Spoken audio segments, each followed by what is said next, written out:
Hello friends, welcome back to R5 math. तो friends, हम लोग बीएससी पार्ट 2 का सिलेबस पढ़ रहे हैं। मैथ में कौन सा बुक पढ़ रहे हैं? डिफरेंशियल इक्वेशन, ठीक है ना। डिफरेंशियल इक्वेशन पढ़ रहे हैं। डिफरेंशियल इक्वेशन में हम लोग चैप्टर 2 स्टार्ट किए हैं। तो चैप्टर 2 में क्या है? Equation of the first order and first degree. Okay, तो इसका हम लोग कॉन्सेप्ट देखे हैं इस पे। तो डिफरेंशियल जो ये दिया हुआ है डिफरेंशियल इक्वेशन में चैप्टर 2 में, equation of the first order and first degree, उसमें 7 फॉर्म दिया था। तो फर्स्ट फॉर्म हम लोग देखे थे लोग। फर्स्ट फॉर्म में क्या था? Variable separable. तो वो जो उसका फॉर्म था वेरिएबल सेपरेबल, उसका जो मेथड है या फिर जो कॉन्सेप्ट है उसको हम लोग पढ़े हुए हैं लोग। उसका मैं अच्छे से एक्सप्लेन की हूँ। उसका एक्सप्लेन वाला वीडियो मैं अपलोड भी कर चुकी हूँ, आप लोग अपना देख लीजिएगा। एक बात मैं आपको बता देना चाहती हूँ, वेरिएबल सेपरेबल का जब तक आप कॉन्सेप्ट और उसका स्टेप क्लियर नहीं कीजिएगा, आप लोग को ये क्वेश्चन समझ में नहीं आएगा। फिर आप लोग सोचिएगा ये कैसे आया, ये कैसे हो गया, ये गलत सोल्यूशन है, मतलब ऐसे आप लोग बोलिएगा। तो उसमें हमारी कोई फॉल्ट नहीं है, आप लोग का फॉल्ट है, क्योंकि आप लोग कॉन्सेप्ट क्लियर नहीं करते हैं। तो पहले आप लोग कॉन्सेप्ट क्लियर कीजिएगा, वेरिएबल सेपरेबल को देखिएगा, वहाँ पर समझिएगा। वहाँ पे मैं 2 एग्जाम्पल देकर उसको एक्सप्लेन भी की हूँ, बताई भी हूँ। और आइए अब हम लोग उस पर क्वेश्चन बनाते हैं। तो वेरिएबल सेपरेबल जो हम लोग फर्स्ट इसका फॉर्म पढ़े हुए हैं, यानी equation of the first order and first degree का, तो उसमें जो हम लोग वेरिएबल सेपरेबल पढ़े हैं उस पर ये एग्जाम्पल सेट 2 दिया हुआ है। यानी उस सब वेरिएबल सेपरेबल में ही इसमें जितना भी क्वेश्चन दिया है वेरिएबल सेपरेबल पे ही बनाना है, ठीक है ना। तो आइए हम लोग इस पे क्वेश्चन सोल्व करते हैं। तो क्वेश्चन नंबर 1 का फर्स्ट क्वेश्चन में दिया है y dx minus x D Y is equal to x Y D x. Okay, ये क्वेश्चन दिया हुआ है। तो फ्रेंड्स, जो भी मेरे चैनल पर न्यू है प्लीज मेरे चैनल को सब्सक्राइब कीजिए और अपने फ्रेंड लोगों को बताइए मेरे चैनल के बारे में। बोलिए कि मेरे चैनल को सब्सक्राइब करें, मेरा एक्सप्लेन, मेरा वीडियो, मेरा सोल्यूशन, कॉन्सेप्ट सब देखे। आप लोग को हेल्प ही मिलेगा, क्योंकि कुछ गलत चीज मैं पढ़ा नहीं रही हूँ, मैं बहुत अच्छे से एक्सप्लेन करती हूँ। आप लोग देखिए उसका एक्सप्लेन, फिर समझ में आएगा कि हाँ एक्सप्लेन कैसा है। आप लोग कमेंट कीजिएगा, अगर अच्छा लगे तो, नहीं भी लगे तो भी कमेंट कीजिएगा। तो आइए हम लोग इसको सोल्व करते हैं, इसका सोल्यूशन बनाते हैं। तो क्वेश्चन यहाँ पे लिखा हुआ है, तो हम लोग क्या करेंगे, यहाँ पे देखिए dx दिया हुआ है ना, यहाँ पे dx दिया हुआ है, लेकिन यहाँ पे क्या दिया है? dy। तो ये जो dx है ना, dx, तो हम लोग इसको क्या करेंगे, एक साइड कर लेंगे, और ये y वाला जो पार्ट है ना, इसको हम लोग इक्वल के इधर कर दे रहे हैं, ठीक है ना। तो देखिए यहाँ पे हम लोग लिखेंगे y dx, और ये माइनस, ये जो प्लस में है इधर आएगा तो क्या हो जाएगा? माइनस में हो जाएगा। तो एक्स वाई डी एक्स, समझ में आया? इज इक्वल टू, और ये जो माइनस में इधर आएगा तो क्या हो जाएगा? प्लस में हो जाएगा। तो एक्स डी वाई हो गया, ये ऐसे हो जाएगा। अब हम लोग इसमें क्या कॉमन कर सकते हैं? तो वाई डी एक्स इसमें भी है, वाई डी एक्स इसमें भी है, तो वाई डी एक्स कॉमन हो जाएगा। तो हम लोग यहाँ पे लिखते हैं 1 minus x into Y D x, ये कॉमन हो गया हमारा। और यहाँ पे हम क्या लिखेंगे? X D Y. ओके, तो देखिए ये जो x वाला पार्ट है यहाँ पे y वाला है, तो हम लोग क्या करते हैं? y को y की तरफ भेज देते हैं और x को x की तरफ भेज देते हैं, ठीक है। तो यहाँ पे हम लोग लिखेंगे 1 minus x upon x into D x. ये कैसे हुआ? तो देखिए ये y को छोड़ दिए हैं, इतना को यहाँ पे लिख दिया और इसको लिख दिया, ये y को हम लोग छोड़ दिए हैं। और ये जो मल्टीप्लाई में x है ना, इसको हम लोग इधर भेजेंगे, तो यहाँ पे मल्टीप्लाई में है तो इधर आएगा तो क्या हो जाएगा? बाटा में हो जाएगा। तो ये हो गया, और यहाँ पे dy बचेगा तो dy लिखेंगे, लेकिन यहाँ मल्टीप्लाई में y है, वो इधर आएगा तो क्या हो जाएगा? बाटा में हो जाएगा, क्योंकि इधर मल्टीप्लाई में है और दूसरे साइड जाता है तो क्या हो जाता है? मल्टीप्लाई वाला दूसरे साइड जाकर बाटा में चला जाता है, ठीक है ना। ये तो आप लोग 2-3 क्लास में पढ़ेंगे, आप लोग को समझ में आया होगा। इतना हो गया। अब हम लोग क्या करेंगे? इस पे इंटीग्रेशन, मतलब हम लोग इसका इंटीग्रेशन करेंगे।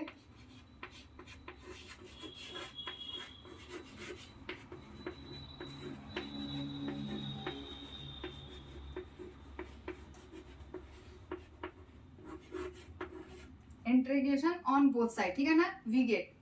तो अब हम लोग इंटीग्रेशन करेंगे इसका। तो 1 माइनस एक्स अपॉन क्या लिखेंगे? x इंटू क्या है? D x is equal to, तो इधर भी इंटीग्रेशन हम लोग करेंगे, तो डी वाई बाई वाई। समझ में आया? तो अब देखिए ये तो हो गया। अब हम लोग इंटीग्रेशन लिखेंगे तो यहाँ पे इसको लिख सकते हैं 1/x और ये minus x/x into dx is equal to dy/y। समझ में आया? अब ये x है, ये x कट जाएगा तो यहाँ पे क्या बचेगा, 1 बचेगा। तो यहाँ पे हम लोग इसको लिखते हैं 1/x और ये dx को है ना अंदर हम लोग मल्टीप्लाई करते हैं तो dx और ये माइनस होगा यहाँ पर और यहाँ पे क्या है 1 है तो यहाँ पे 1 से मल्टीप्लाई करेंगे dx का तो dx ही होगा इज इक्वल टू यहाँ पे क्या होगा dy/y। समझ में आया? इतना तो समझ में आ गया आप लोग को। तो देखिए इंटीग्रेशन वैसे किए हैं तो यहीं से आप लोग को समझ में आ जाना चाहिए। यहाँ से इसको मतलब नहीं लिखना चाहिए, मुझे डायरेक्ट ये लिखना चाहिए, लेकिन मैं आप लोग को एक्सप्लेन कर रही हूँ। बाद में आप लोग को ये समझ में ना आए कि ये कैसे हो गया, ये कैसे हो गया। आप लोग इसको 12th क्लास में पढ़े हुए हैं, आप लोग इसको बीएससी पार्ट 1 में पढ़े हुए हैं। डायरेक्ट एक बुक दिया हुआ है इंटीग्रल कैलकुलस ऐसे करके दिया हुआ है बुक, आप लोग देखेंगे, आप लोग सॉल्व किए होंगे। तो देखिए ये ऐसे हो गया। अब ये 1/x इंटू dx का हम लोग जब इंटीग्रेशन करते हैं तो क्या होता है, log x प्राप्त होता है माइनस ये dx का हम लोग इंटीग्रेशन करते हैं तो क्या प्राप्त होता है, x होता है इज इक्वल टू ऐसे ही ये 1/y का इंटीग्रेशन करेंगे तो इसका भी क्या प्राप्त होगा, log y प्राप्त होगा ना यहाँ पर। लेकिन यहाँ पे हम लोग लिख सकते हैं इसको प्लस log k। ये प्लस log k क्यों लिखेंगे, क्योंकि हम लोग जब इंटीग्रेशन या डिफरेंशिएशन करते हैं तो हम लोग कांस्टेंट में लेते हैं, सी के कुछ भी लेते हैं, तो ये लॉग फॉर्म में आ रहा है तो हम लोग क्या किए, इसको लॉग फॉर्म में ले लिए। समझ में आया? तो ये कैसे हुआ, ये आप लोग इंटीग्रेशन करना जानते हैं, आप लोग को समझ में आया होगा। वैसे मैं यहाँ पे बता देती हूँ साइड में। देखिए यहाँ पे हम लोग 1/x का जब इंटीग्रेशन करते हैं, मैं इसका वीडियो भी अपलोड की हुई हूँ, आप लोग देख लीजिएगा। तो log x होता है, समझे। और वैसे ही यहाँ पे ये dx का भी हम लोग जब इंटीग्रेशन करते हैं तो x आता है। वो इसलिए आता है x क्योंकि मैं आप लोग को बता भी देती हूँ।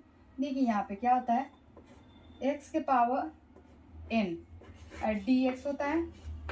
ओके, तो यहाँ पे x के power n plus 1 upon n plus 1 होता है, ठीक है ना। तो यहाँ पे 1 है यानी x के पावर 0 हम लोग कर देंगे तो 1 हो जाएगा।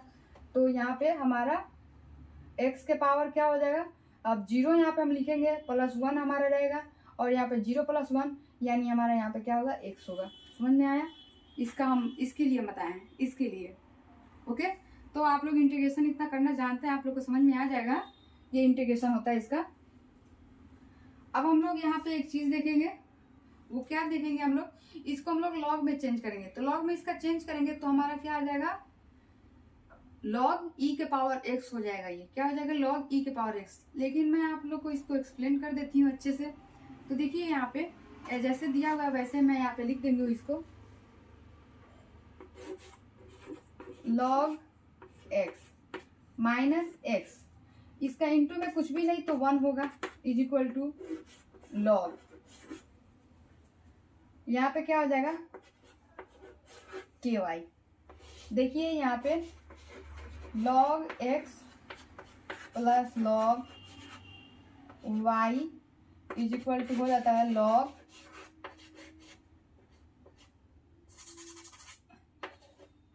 x y। समझ में आया? तो जस्ट ये फॉर्म देखिए यहाँ पे log x समझ लीजिए, log y समझ लीजिए, प्लस में है तो ये हमारा कैसे हो जाएगा log x y। तो यहाँ पे क्या लिख दी हूँ, log ky, क्योंकि यहाँ पे k है यहाँ पे y है तो log ky यहाँ पे लिख दी हूँ। अब यहाँ पे देखिए जैसे log x है, log x माइनस x है माइनस x, और देखिए x के गुना में कुछ भी नहीं तो 1 है कि ना 1 यहाँ पे। तो मैं इंटू में 1 ऐसे ही आप लोग को बस दिखाने के लिए लिखी हूँ, ठीक है ना, दिखाने के लिए लिखी हूँ। तो देखिए वो इसलिए मैं लिखी हुई हूँ क्योंकि लॉग में मैं ऐसे, अगर मुझे क्वेश्चन बनाना होता तो मैं ऐसे ही इसको लॉग में चेंज कर देती। लेकिन आप लोग को एक्सप्लेन करना है, समझाना है, तो मैं आप लोग को बहुत अच्छे तरीके से इसको समझाती हूँ। यहाँ पे देखिए लॉग ई का वैल्यू क्या होता है, 1 होता है। इतना समझ में आता है ना, लॉग ई का वैल्यू क्या होता है, 1 होता है। अब देखिए यहाँ पर लॉग एक्स, मैं आप लोगों को बस एक्सप्लेन करने के लिए इसको बता रही हूँ। बाकी जब मैं आगे क्वेश्चन इसको सोल्व करूंगी तो मैं डायरेक्ट उसको बना दूंगी। बस एक क्वेश्चन में मैं आप लोग को इसको एक्सप्लेन कर रही हूँ। तो देखिए यहाँ पे हम लोग माइनस लिख देंगे, अब एक्स लिख देंगे यहाँ पर, लॉग एक्स माइनस एक्स। ये 1 के जगह पे हम लोग इसको लिख सकते हैं, तो यहाँ पे हम लोग इनटू में इसको क्या लिखेंगे, लॉग ई। समझ में आया, इज इक्वल टू ये क्या हो जाएगा, लॉग के वाई। हो गया, समझ में आया, लॉग के वाई ऐसे लिख दिए। अब देखिए यहाँ पे लॉग एक्स माइनस, ये जो x है ऐसे इसके पावर में चला जाएगा, तो log e के पावर क्या हो जाएगा, x हो जाएगा, log ky। देखिए हम लोग जानते हैं कि ऐसे होता है, log x स्क्वायर होता है ना। तो हम लोग इसको क्या करते हैं, ये 2 को इधर हम लोग भेज देते हैं, तो 2 log x हो जाता है। अब ये 2 को इसके पावर में भेजिए या पावर वाले 2 को इसके मल्टीप्लाई में भेजिए, ये आप पे डिपेंड करता है, ठीक है ना। मैं बस एक्सप्लेन करने के लिए आपको समझाई हूँ। ये x को हम लोग इसके पावर में भेजे हैं, ओके। तो अब हम लोग यहाँ पे देखेंगे, तो यहाँ पे क्या आ जाएगा, लॉग ये x है ना, तो x ये माइनस में है तो ये बाटा में हो जाएगा। जब ये प्लस में होता है, जब ये प्लस में होता है तो ये मल्टीप्लाई में हो जाता है, लेकिन जब ये माइनस में होता है तो ये बाटा में आ जाता है। तो यहाँ पे x है, x अपॉन क्या हो जाएगा, e के power x is equal to log K Y. नहीं समझ में आया, समझा देती हूँ मैं, log x minus log y, okay. ये इसके लिए मतलब ऐसे समझा रही हूँ। और देखिए इसका क्या होगा, लॉग x अपॉन y। समझ में आया। तो इसके लिए हम लोग यहाँ पे फॉर्म log x और y की जगह पे क्या है, e के पावर x, ठीक है ना, माइनस है तो हम लोग इस फॉर्म में लिख सकते हैं log x अपॉन y। तो x की जगह पे x है, y की जगह पे क्या है, e के पावर x है। समझ में आया, इसको मैं लिख दी। अब हम लोग क्या करेंगे, ऐसे ये log से log कट जाएगा तो हमारा क्या बचेगा यहाँ पे, x अपॉन e के power x is equal to K Y बचेगा ना, log से log कट जाएगा। अब देखिए यहाँ पे x is equal to K Y, और ये e के पावर x बाटा में इधर आएगा तो मल्टीप्लाई कर जाएगा इससे, तो इनटू में e के पावर क्या आ जाएगा, x, ओके। तो देखिए वेयर